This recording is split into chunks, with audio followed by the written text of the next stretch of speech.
que ni siquiera hablaban de esto, eran de contextos full extraños y full interesantes, porque nos vimos como muchas películas ecuatorianas, así como un ejemplo, porque no había como, no había que hacer y estábamos como aburridos en la casa.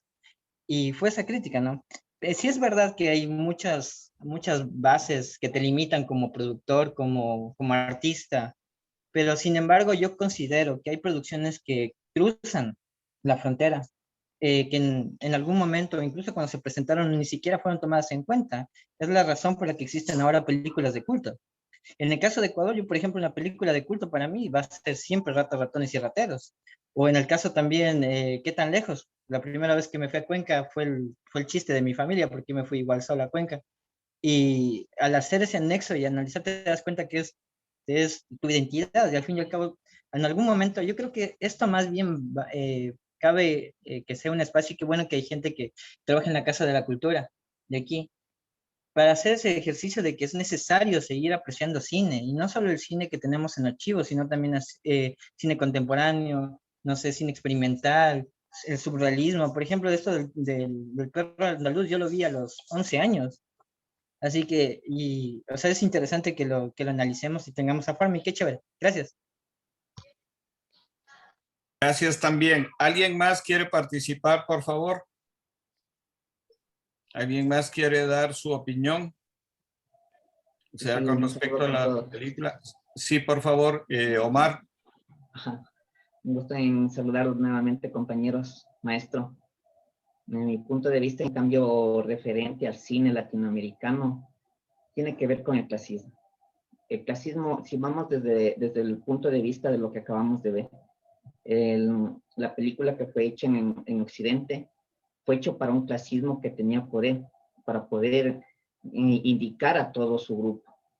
En cambio, el de aquí, cuando se realizó la película documental, hay que referirnos a esto que no es ciencia ficción, aunque tiene unas partes de ciencia ficción, fue hecho para ser exhibido en Europa primero, no en Ecuador.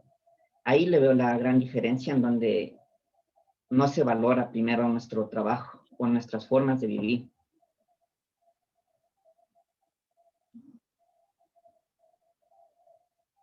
Bien, gracias. ¿Alguien más, por favor, que quiera participar, que quiera dar su opinión?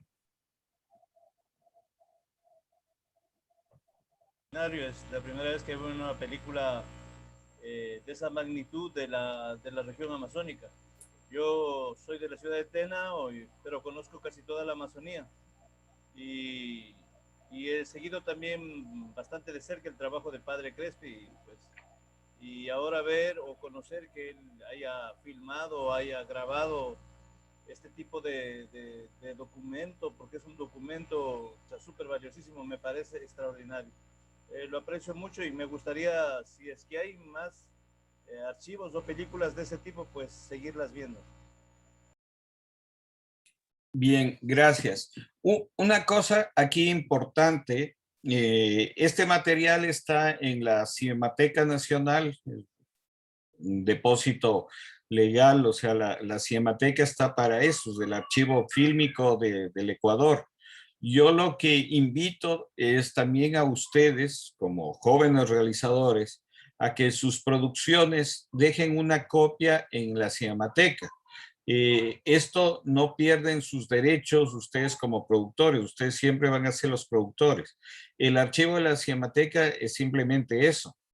Es como alguien que publica un libro y deja una copia de su libro en una biblioteca. ¿Me entienden? Es importante que ustedes dejen como, como un archivo importante de todas las producciones que se hacen en el Ecuador, una copia de sus trabajos en la Cinemateca Nacional. Y es más, o sea, por ejemplo, viendo los trabajos que hay, la Cinemateca organiza muestras, organiza justamente esos seminarios en donde se pueda apreciar estos materiales. Entonces, les hago la cordial invitación a que las personas que tengan producciones dejen una copia de sus producciones en el archivo de la Cinemateca Nacional. Bien, volviendo al debate, al conversatorio con ustedes, ¿Quién quiere opinar, sea tanto de lo del perro andaluz, del texto, o también de esta última película que acabamos de ver, Los Invencibles Shuar del Alto Amazonas? Solo una corrección, no es ciencia ficción, sino que esta película es documental. Lo que hace es recrear solo un pasaje de cómo eran los enfrentamientos entre ellos, entre sus enemigos, y cómo hacían lo de la reducción de cabezas. Es solo una recreación dentro del documental y eso es netamente válido. O sea, casi todos los documentales hacen ese tipo de cosas, ¿no? O sea, recrear un hecho que ya no se pudo filmar y que es importante presentarlo. Sí, por favor, Verónica. Sí, solamente como por estas últimas imágenes que acabamos de ver de este documental, yo quería comentar que de cierta manera yo sí siento que hay una cierta representación, una cierta imagen que quizás se llevó a Europa de Ecuador como también como estas personas no civilizadas. Entonces yo sí, sí creo que hay en estas imágenes una cierta representación a comparación de otros trabajos. De todas maneras, igual es muy válido como para estas discusiones mismas. Bien, gracias. Una cosa que no sé si se dieron cuenta en la producción del perro andaluz, ¿cuál es el eje central? ¿Qué es lo que en esta producción se toma en cuenta? ¿Qué es lo que tanto Dalí como Buñuel, que eran muy jóvenes, ¿no? Ellos estaban, creo que por los 20 años cuando hicieron esta producción, ¿no? Quisieron representar? Primero que ellos quisieron ser como jóvenes, muy contestatarios, muy, si ustedes quieren, provocativos, provocadores con respecto a las imágenes.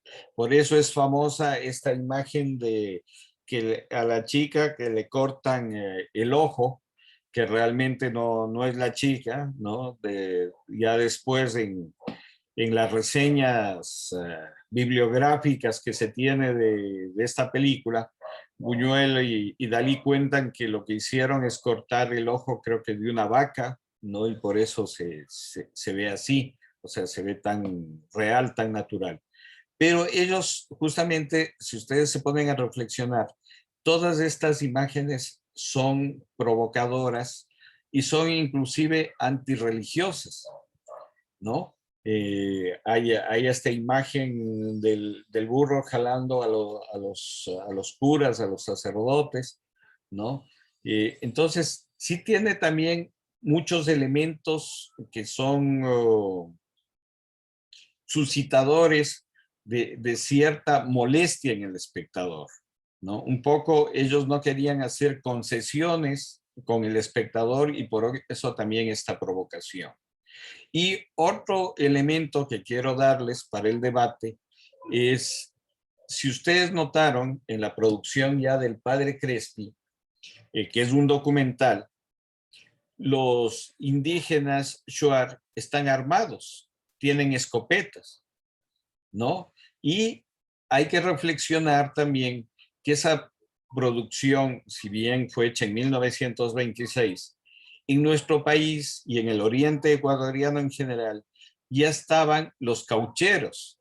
Tomen en cuenta que en esa época el caucho era un elemento muy valioso, ¿no? Antes del petróleo y de todo eso. El caucho era un elemento muy valioso y que solo se lo sacaba de ciertos árboles del oriente, ¿no? El caucho. Y entonces, estas comunidades en donde va el Padre Crespi son comunidades que ya tienen contacto con la civilización occidental, que inclusive, esto es ya un análisis propio mío, tienen contacto con estas compañías caucheras en esa época y por eso tienen armamento, en el sentido de que muchas veces no les pagaban porque el dinero para ellos no lo necesitaban en el oriente, pero el pago era a través de trueque, darles un arma, darles una escopeta. Seguramente para los Shuar era tremendo canje de lo que ellos entregaban. Entonces, les pongo estos dos elementos a tomar en cuenta para continuar el debate. ¿Quién quiere opinar tanto de una situación, sea de lo del perro andaluz o de los invencibles Shuar del Alto Amazonas? Igual, chicos, que levanten la mano y no se peleen por hablar. Igual, del perro andaluz vamos primero. Para mí eso fue un choque, un corte, tal como indica en la luna. Cuando la luna, las nubes le cortan a la luna. Es entre la realidad y lo que quisiera que uno suceda. Eso es lo que para mí significa la película. Al menos cuando le cortan el ojo a la vaca, que ahorita me acabo de enterar, es un choque sensorial en todo mi ser. Fue en todo mi ser un choque sensorial. Porque aparte de lo visual, también es lo auditivo. Cuando comienza la realidad a mostrarse, hay una canción alegre, divertida. Pero cuando se corta la luna, ya comienza a tener un nuevo ritmo, en donde demuestra lo que verdaderamente quisiera hacer el personaje. Eso es por esa parte de la película. En cambio, en el documental ecuatoriano, ahorita lo que me acaba de decir maestro es, me acabo de enterar, porque pensé que era una recreación de los personajes teniendo los fusiles. No sabía que ya en esos tiempos ya tenían ellos los fusiles. Eso es algo muy interesante para mí, saber que ha sido verdad, no una interpretación. Sí, o sea, el padre Crespi hizo un documental. Las armas y todo eso no es que los pusieron, son armas que tenían ellos. La única recreación que hacen es cuando está la barca esta que es de ellos mismos y como que están enfrentándose y cazan a uno de ellos y le sacan la cabeza. Es la única recreación. De ahí, si ustedes se ponen a ver, es todo, hasta un estudio hasta antropológico que hace el padre Crespi de estos personajes, porque hace inclusive unos primeros planos de los rostros, les hace girar, hay los bailes, ¿no? Hay todo este trayecto, ¿no? Además, como estas expediciones que se hacían siglos atrás, con indígenas de la sierra, con poncho yendo al oriente en el calor, imagínense, o sea, toda esa situación, ¿no? No había caminos, es un camino de mulas por el que van. Entonces, es bien interesante. Como documento tanto histórico, etnográfico, antropológico, es muy interesante este trabajo del padre Crespi. Otro dato que les doy, esto no fue filmado en 16 milímetros ni en 35. El archivo de este era 9 milímetros, una cinta muy delgada, ¿no? Que se filmaba en esa época, es en 9 milímetros lo que se filmó y también no tenía audio. Lo que ustedes vieron es un audio que se montó posterior. Ulises Estrella trabajó con unos estudiantes este documental, el poner los carteles y eso para que se pueda entender un poco más. Y también utilizaron música, digamos, de las comunidades, pero esa musicalización de los invencibles Shuar del Alto Amazonas es hecha en 1980 más o menos. Bien, no sé si alguien más quiere comentar algo, participar, por favor. Igual, como les digo, no se peleen por participar. ¿Alguien quiere opinar? ¿Quiere decir algo? Claro, pues a lo que me refería con que parecía que fue puesta en escena lo que las personas tenían en la carabina, fue porque hay un texto en donde menciona que esta película es una de las primeras películas que se realizan en el Oriente. Entonces, por eso es lo que me hizo imaginar que esa fue una puesta en escena, que de las personas de allá nativas utilizaban la carabina. Sí, ¿por qué? Porque si es una de las primeras películas, ellos deberían haber llevado los fusiles. Las personas nativas no hubieran tenido. Eso es lo que me hizo imaginar. Pero su aclaración está muy bien. Gracias, Omar. ¿Alguien más, por favor, que quisiera participar? Dar su opinión. Hoy han venido poco participativos. Sí, por favor, Erika. Sí, bueno, yo quisiera dar mi punto de vista de El perro andaluz. Bueno, analizando desde el aspecto de los símbolos, me pareció muy interesante la representación de los sueños de los dos, se podría decir, creadores, de las dos personas que realizaron la película. Porque según estaba leyendo, ellos eh, tuvieron un sueño, si no me equivoco, Dalí soñó lo de las hormigas y el otro señor, no recuerdo su nombre. Buñuel, Luis Buñuel. Exacto, soñó sobre lo del ojo, ¿no? Y al combinar estos dos sueños se creó la película. Además, como usted dijo, son jóvenes que quizás quisieron ir en contra de los cánones establecidos porque, bueno, como sabemos, las vanguardias surgieron de este rechazo hacia ya lo preestablecido, hacia la perfección que querían en el arte. Y también con respecto al documental, no sé si alguien me podría aclarar cuál fue el objetivo del padre Crespi al producirlo y al llevarlo a Europa, si es que fue un objetivo netamente cultural como para hacer conocer a los Shuar o fue algo religioso como para, no sé, mostrar que necesitan culturalizarse o algo así. Bueno, el padre Crespi tenía intereses arqueológicos, yo diría investigación, pero siempre estamos cruzados por el tema de la religión, ¿no? Él era un sacerdote, ¿no? Que venía con la intención de evangelizar, o sea, la iglesia siempre ha tenido entre sus objetivos la evangelización, pero esta evangelización también, eso sí sería capítulo aparte y un seminario aparte para entender qué es lo que ha sucedido y ha pasado con la evangelización, no solo en nuestro país, sino en América Latina en general y en todos los países del tercer mundo.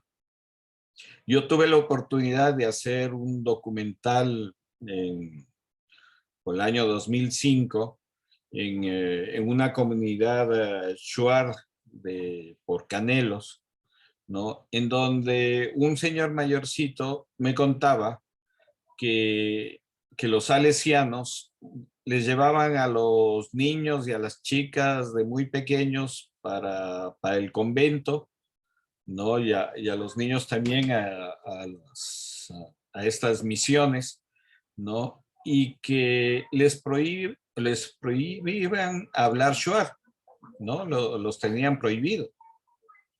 Y este señor, que ya tenía unos 80 años, decía, y ahora en la actualidad quieren que volvamos a hablar shuar, cuando de pequeños nos quemaban la boca con cáscara de huevos y hablábamos shuar. Entonces, esas son un poco las consecuencias de cómo se ha manejado también con la religiosidad con respecto a nuestras culturas y cómo después de años la misma iglesia católica y el resto de religiones también se han dado cuenta de que cometieron realmente muchos crímenes, no solo sociales, sino culturales con respecto a nuestras culturas originarias, ¿no? En América Latina y en el mundo en general. Sí, Jorge, ¿quieres hablar, por favor? Hola, buenas tardes. Saludo desde la provincia de Zamora Chinchipe. Soy artista plástico. Dentro, creo que de la presentación de la obra, por así decirlo, de Buñuel y Dalí, hay que entender que fueron dos surrealistas, dos monstruos del surrealismo, y lo que hicieron fue presentar prácticamente una obra de arte a través de otro medio, que tal vez el uno estaba acostumbrado, que lo hacía a través de la plástica, y el otro a través de su territorio, su terreno, que es el cine, ¿no? Como tal, una obra de arte, pues, si se considera que cuando triunfa o cuando se convierte en una obra es trascendental, o sea, es universal. Se entiende en cualquier parte del mundo y sea cual sea en la época en la que se siga exhibiendo, va a seguir siendo apreciada como tal, como una obra, como lo que fue concebido. Y el documental, pues, obviamente, pueden partir desde el mismo registro, por así decirlo, en la misma línea de tiempo, pero quizás justamente el mero hecho de cómo se presentó es como un documental, es un archivo netamente quizás de carácter informativo o de carácter quizás como sustento. Cuando uno realiza o cuando trabajamos en un proyecto, lo que necesitamos es llevar un archivo documentado para comprobar nuestro trabajo, nuestra misión en este caso. Entonces, de por sí se descompensa un poco el hecho de que uno sea tal vez mucho más admirado que el otro. Y retomando un poco más hacia atrás del taller, el comentario del compañero hace un momento de lo que estábamos hablando, quizás no tenga mucho que ver en este momento, de las plataformas en las cuales se alcanzan muchas más reproducciones, o el cine es mucho más comercial, por así decirlo, puede llegar a muchas más personas. Es como justamente eso, ¿no? También tiene que ver mucho la educación. Creo que en este país, en el Ecuador, si bien es cierto, somos lo que consumimos, y gran parte de nuestro medio, gran parte de nuestros compañeros consumimos mucho arte o mucho cine de manera comercial, desde la música, la poesía, el arte plástico mismo que estamos consumiendo, la fotografía a través de redes sociales, ahora con nuevas plataformas o redes que venden material sin censura, y el cine también, que es un cine que carece quizás de un concepto o de una estructura sólida, sino es mucho más de entretenimiento. Como me baso un poco más en el asunto de que es un carácter educativo, justamente viene el hecho de que muchos libros o documentales también que se trataron de una u otra manera informar lo que estaba pasando en gran parte de la Amazonía, en el gobierno anterior fueron censurados. Gran parte de estos, los que trataban de la masacre de Miguel Ángel Cabo de Villa, el genocidio en la selva entre las culturas Taromenane, en las tres nacionalidades, perdón, Taromenane y Guao. Entonces, al censurar esto, pues obviamente estamos demostrando de que no queremos de que cierta parte de nuestra historia se cuente. Y la mejor manera de tener entretenido a un pueblo es pues brindarle cine comercial o cine ridículo, por así decirlo, como hace un momento mencionaron un comentario, que mantenga a la gente calladita, sentadita y sin opinar. Esto pasa a nivel, como lo manifestaba, de todas las artes, a nivel del arte plástico, a nivel de la música. La música, hoy por hoy, los premios Grammy se dieron a la música más que pueda ser, al artista más influyente, más no por el mensaje que transmite con la música. Entonces estamos realmente enfrentándonos a una sociedad de consumo. Y como consumistas, pues lo que tenemos a la mano es lo que nos brinda, en este caso, las redes sociales o las plataformas digitales que están al alcance. Bien, Jorge, gracias. Pero también yo quisiera hacerle reflexionar que no es solo que somos una sociedad consumista, o sea, nos hacen una sociedad consumista. No es ingenuo que Coca-Cola está en todas partes del mundo, ¿no? Que McDonald's está en las principales ciudades, pero McDonald's no encuentras en ciudades del oriente. ¿Por qué? Porque no le es rentable, ¿no? Entonces, no es solo la sociedad consumista, sino que nosotros, ¿qué estamos haciendo? Yo sí me pregunto, ¿qué estamos haciendo nosotros como sociedad? ¿Qué estamos haciendo nosotros como artistas? ¿Qué estamos haciendo nosotros como comunicadores, como cineastas? ¿Qué es lo que estamos haciendo? O sea, es muy fácil entrar en el status quo, tratar de hacer una película, yo quiero llegar al Oscar con mi película. Sí, eso hasta cierto punto es muy fácil, pero realmente trabajar, como se dice, contracorriente, es decir, trabajar para que nuestra gente, nuestras personas reflexionen sobre qué es lo que está pasando. Imagínense si en un foro como el que tenemos nosotros, que se supone ustedes son gente estudiosa o que ha estudiado, ¿no? Y no conocemos nosotros mismos todo lo que pasa en nuestro país. No conocemos lo que se está haciendo en las diferentes provincias.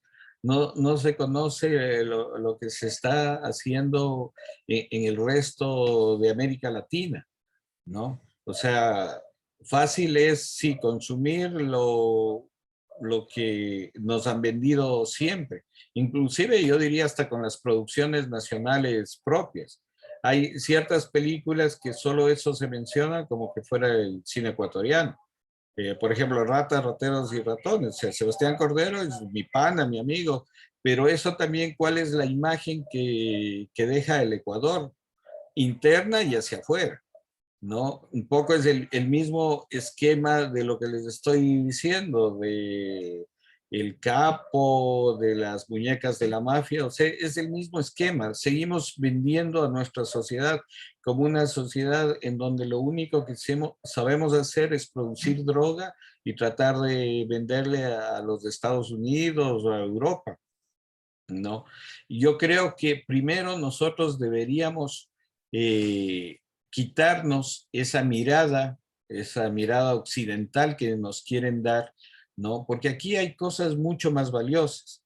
Y si bien yo les he puesto una película, un clásico, como es El perro andaluz, ¿no? Como decía el compañero, que es muy reconocido, es una obra de arte y eso, pues les hago la reflexión. Para mí también esta película del padre Crespi es igual una obra de arte.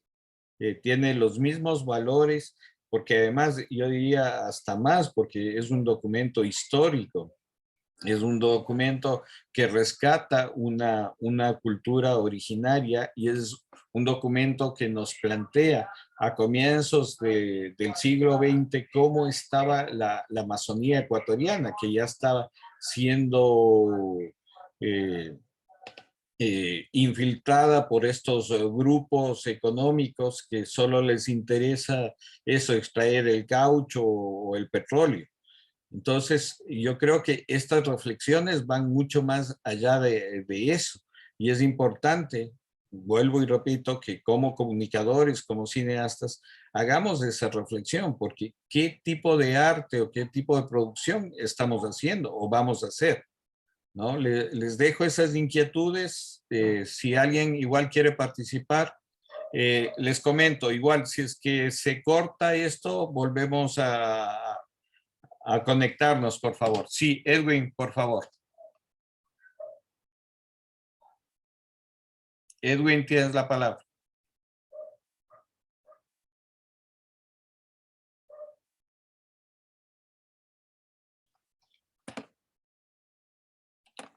Edwin, no te escuchamos, tienes que activar tu micrófono.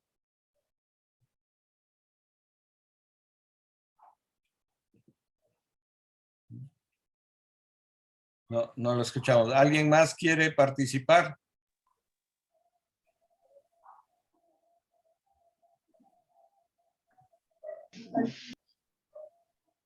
Sí, ¿alguien más quiere participar, por favor?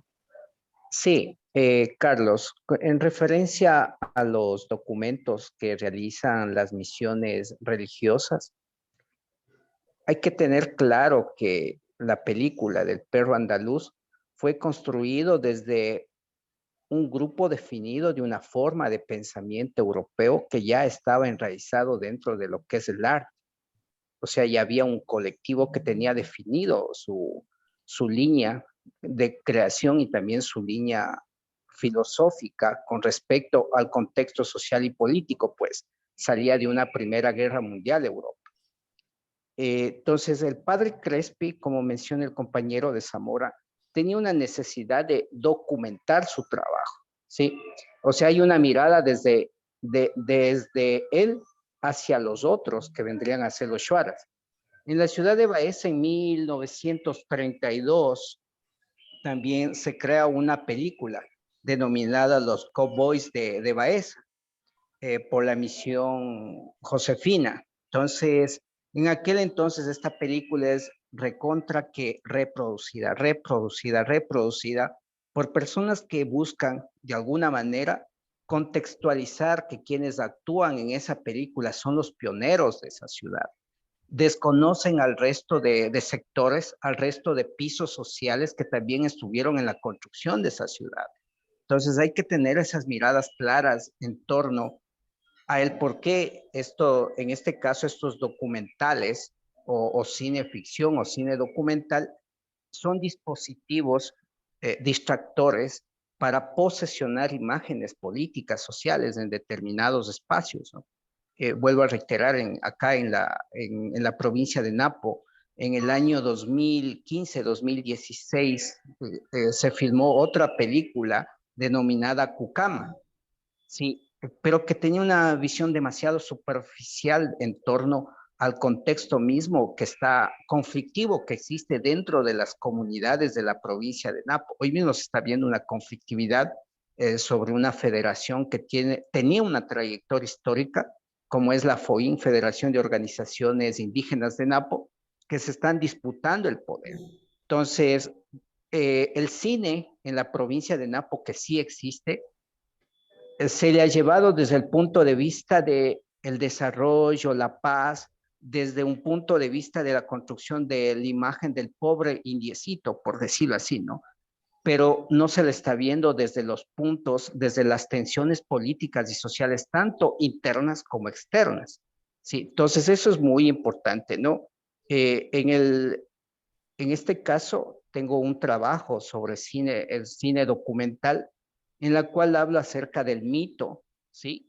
Lo onírico que precisamente presenta el perro andaluz, lo onírico, los sueños, ¿sí? Pero en el caso de la provincia de Napo, lo onírico tiene que ver con su línea de pensamiento, ¿sí? O sea, está conectado entre varios mundos a los cuales llaman seres no humanos, ¿no? Seres humanos que están en el mundo onírico, seres no humanos que están en el mundo vegetal, seres no humanos que están en el mundo geográfico, seres no humanos que están en el mundo acuático, y el ser humano como tal, ¿sí? Entonces, desde esos contextos hay que ir trabajando que no todos los territorios tienen el mismo contexto o la línea de pensamiento, ¿no? Entonces, por eso es que veo una analogía muy, muy fuerte o desligada cada quien desligado de sus territorios del trabajo del padre Crespi, que hace un documento para evidenciar su trabajo con los shuaras,